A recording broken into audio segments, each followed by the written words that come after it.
حضرت ابن عباس رضی اللہ تعالی عنہ فرمانے الہی، اے پیغمبر آپ وحی کو جلدی جلدی یاد کرنے کے لیے اپنی زبان کو حرکت نہ دے۔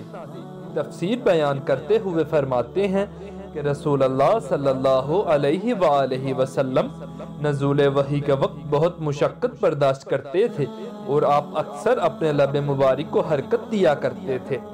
حضرت ابن عباس رضی اللہ تعالی عنہ نے کہا، میں آپ کے سامنے اپنے ہونٹ ہلاتا ہوں جس طرح رسول اللہ صلی اللہ علیہ وآلہ وسلم ہلاتے تھے۔ آپ کے شاگرد حضرت سعید بن جبیر کہتے ہیں کہ میں اپنے ہونٹ ہلاتا ہوں جس طرح میں نے حضرت ابن عباس رضی اللہ تعالی عنہ کو ہلاتے ہوئے دیکھا۔ انہوں نے اپنے ہونٹ ہلائے۔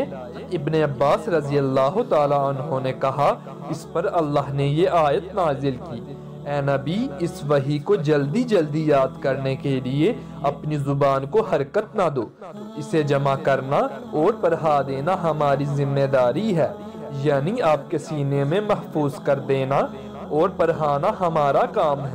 پھر ارشاد الہی، جب ہم پڑھ چکیں تو ہمارے پڑھنے کی پیروی کرو۔ تفسیر کرتے ہوئے فرمایا، خاموشی سے کان لگا کر سنتے رہو۔ پھر فرمان الہی، اس کا بیان کرنا بھی ہمارا کام ہے۔